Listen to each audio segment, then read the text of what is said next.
Hello everyone. हम बात कर रहे हैं 1726 ईस्वी के राजलेख के बारे में। और इस राजलेख के क्या क्या कारण थे इसके बारे में हमने जाना। और अब इस वीडियो में हम बात करेंगे कि ये जो राजलेख था 1726 ईस्वी का, इसमें क्या क्या इम्पोर्टेंट प्रोविज़न थे, क्या क्या मुख्य प्रावधान थे। तो आइए जानते हैं इसके मुख्य प्रावधानों के बारे में। इसमें सबसे पहले था कि कंपनी के लिए जो निगमित प्रावधान है इसके अंदर जो प्रेसिडेंसी नगर थे उसमें एक निगम की स्थापना की गई थी, जो कि 1687 में मद्रास में राजपत्र लागू हुआ था उसके ऊपर ही आधारित थी। और इसके अंदर एक मेयर होता था और 9 एल्डरमैन होते थे। एक मेयर जो होता था वो, और जो पहले 7 वरिष्ठ एल्डरमैन होते थे वो अंग्रेज जाति के ही होने जरूरी थे, और बाकी के जो 2 एल्डरमैन हैं उन राज्यों की प्रजा के प्रतिनिधि हो सकते थे जो कि कंपनी के मित्र होते थे। यानी कंपनी जिसे चाहती थी उसे 2 एल्डरमैन बना सकती थी। उसके बाद नेक्स्ट था कि जो मेयर की नियुक्ति और कार्यकाल कितना होगा ये भी इसके अंदर डाला गया था। तो जो ये मेयर और एल्डरमैन होते थे वो मनोनीत ही कर दिए जाते थे, और मेयर की काम करने की जो अवधि थी, कार्यकाल था, वो 1 साल तक का होता था। और नेक्स्ट 20 दिसंबर को वापस नए सत्र के लिए मेयर का चुनाव कर लिया जाता था। और जो एल्डरमैन होते थे उन एल्डरमैन का जो पद था वो स्थायी था, और इनकी नियुक्ति तो है लाइफ टाइम के लिए होती थी, और जब तक कि वो खुद ही उस बस्ती को छोड़कर दूसरी जगह नहीं चले जाते थे तब तक होती थी।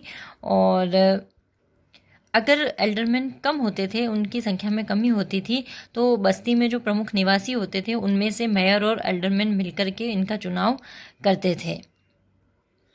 एक इसमें प्रोविज़न था निगम की स्वच्छंदता का, कि भाई ये जो 1726 ईस्वी का राजलेख था इसमें कॉरपोरेशन के अंदर जो है स्वच्छंदता का वातावरण बनाए रखने के लिए भी मेयर और एल्डरमैन्स के नियम और उपनियम बना करके उन्हें कुछ राइट्स दे दिए गए थे, और किसी भी तरह के दबाव से उनको मुक्त रखने के लिए उन्हें शपथ भी दिलाई जाती थी। और ये जो 1726 का राजलेख था इसके अंदर दीवानी और फौजदारी दोनों तरह के न्याय प्रशासन के प्रोविजंस भी थे। तो सबसे पहले जो दीवानी न्याय प्रशासन के प्रावधान थे उसके बारे में बात करते हैं। मैं यहाँ कुछ आपको नोट्स भी दिखा रही हूँ, क्योंकि ये एक हिस्ट्री बेस्ड सब्जेक्ट है तो इसीलिए इन्हें नोट्स से ही पढ़ना पड़ेगा।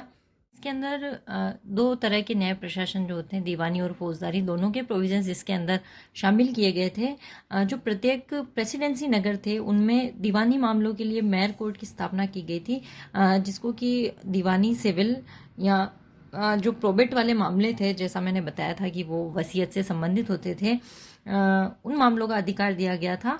और जो प्रत्येक मेयर कोर्ट होती थी, मेयर और एल्डरमैन जो होते थे उनसे मिलकर के बनती थी।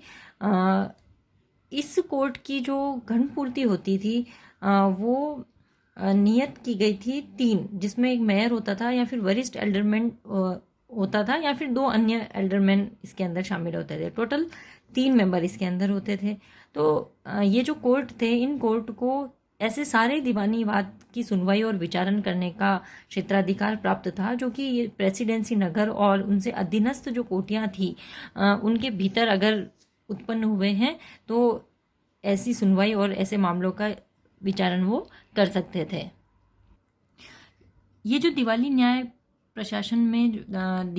प्रशासन में जो प्रोसेस थी वो ये थी कि ये जो मेयर कोर्ट होती थी, इन मेयर कोर्ट में फर्स्ट अपील 14 दिनों के अंदर गवर्नर और काउंसिल के सामने पेश की जा सकती थी। और तो इस तरीके से ये जो न्यायालय थे, न्यायालयों में प्रिवी काउंसिल में अपील किए जाने का अधिकार पहली बार इनको दिया गया था। दूसरी बात, इनको रिकॉर्ड्स ऑफ कोर्ट, प्रलेख न्यायालय का भी अधिकार दिया गया था। इस तरीके से ऐसे व्यक्तियों को दंडित करने की शक्ति इनको प्राप्त थी जो कि इनकी अवमानना, कंटेम्प्ट ऑफ कोर्ट के दोषी पाए जाते थे। ये जो न्यायालय थे, न्यायालय को वसीयत संबंधी विवादों को तय करने का भी क्षेत्राधिकार था, और वह न्यायालय मृत व्यक्तियों की वसीयतों के प्रमाण पत्र भी प्रदान कर सकता था। बिना वसीयत के अगर कोई मर जाता था तो ऐसे मरने वालों के मामलों में ये कोर्ट उनको प्रमाण पत्र जारी कर सकता था। तो इस तरीके से जो मेयर कोर्ट थी वो कोर्ट ऑफ रिकॉर्ड थी, जिसमें कार्यवाहियों और नियमों का एक पूरा डिटेल रखा जाता था, जो कि पूरे ऑथेंटिक भी माने जाते थे। इनकी जो प्रामाणिकता थी उसको अधीनस्थ अथवा किन्हीं भी अन्य जो निम्न न्यायालय होते थे उनके द्वारा चुनौती नहीं दी जा सकती थी। मेयर कोर्ट के द्वारा दीवानी मामलों को एक तय करने की प्रोसेस थी, वो प्रोसेस बिल्कुल फिक्स थी, जिसमें वाद को पेश करने जो प्रतिपक्षी होते थे उनकी उपस्थिति के लिए समन जारी करने, शेरिफ को उसे प्रस्तुत करने का निर्देश देने, आवश्यक रिट जारी करने के बाद निर्णय करने और अनुदेशों के पालन की समुचित व्यवस्था भी की गई थी। तो ये सारी जो व्यवस्थाएं थी वो बहुत कुछ हद तक इंग्लैंड में भी प्रचलित थी, उनसे मिलती जुलती थी। लेकिन इन सब के बाद भी ये कोर्ट जो थी वो इतनी सफल नहीं हो पाई जितनी कि 1687 ईस्वी के चार्टर द्वारा मद्रास में स्थापित न्यायालयों को जो अधिकार प्राप्त थे उतनी होती। दूसरा, इसके अंदर फौजदारी न्याय प्रशासन के प्रावधान भी शामिल किए गए थे। जो प्रेसिडेंसी नगर थे उनको फौजदारी मामलों के लिए गवर्नर एंड काउंसिल को टर्मिनर और गाउल डिलीवरी की अदालत का एक लेवल दिया गया था। गवर्नर एंड काउंसिल के गवर्नर जो होते थे और जो 4 अन्य वरिष्ठ सदस्य होते थे उनको जस्टिस ऑफ पीस बनाया गया था, शांति न्यायाधीश बनाया गया था। तो सबसे पहली बात तो ये हो गई कि इसके अंदर शांति न्यायाधीश की व्यवस्था की गई थी। प्रत्येक प्रेसिडेंसी नगर में आपराधिक क्षेत्राधिकार गवर्नर एंड काउंसिल के 5 वरिष्ठ सदस्यों, जिसके अंदर एक गवर्नर होता था, 4 वरिष्ठ सदस्य होते थे। उनमें से प्रत्येक जो है पर्सनली एक जस्टिस ऑफ पीस होता था और उसको उस प्रकार का काम करना पड़ता था और उसे वही पावर्स मिली हुई थी जो कि इंग्लैंड में दूसरे शांति न्यायाधीशों को मिलती थी।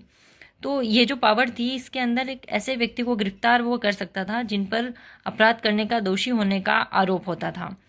जो छोटे अपराध होते थे उनके दोषी पाए गए व्यक्तियों को वो दंड दे सकता था और अन्य गंभीर मामलों में प्रत्येक जस्टिस ऑफ पीस जो था वो जो भी साक्ष्य होते थे उनके आधार के साथ इन मामलों के विचारण हेतु क्वार्टर सेशन को वो भेज देता था ऐसे मामले। अब यह बात आती क्वार्टर सेशन की। तो क्वार्टर सेशन मतलब 3 या उससे अधिक शांति न्यायाधीश जो है मिलकर के क्वार्टर सेशन का निर्माण करते थे। क्वार्टर सेशन मतलब एक कचहरी का निर्माण करते थे जिसे कि गंभीर मामलों को देखने का अधिकार प्राप्त था। तो इसकी जो बैठक होती थी साल में 4 बार होती थी, मतलब एक तरीके से विचारण करने के लिए, ठीक है।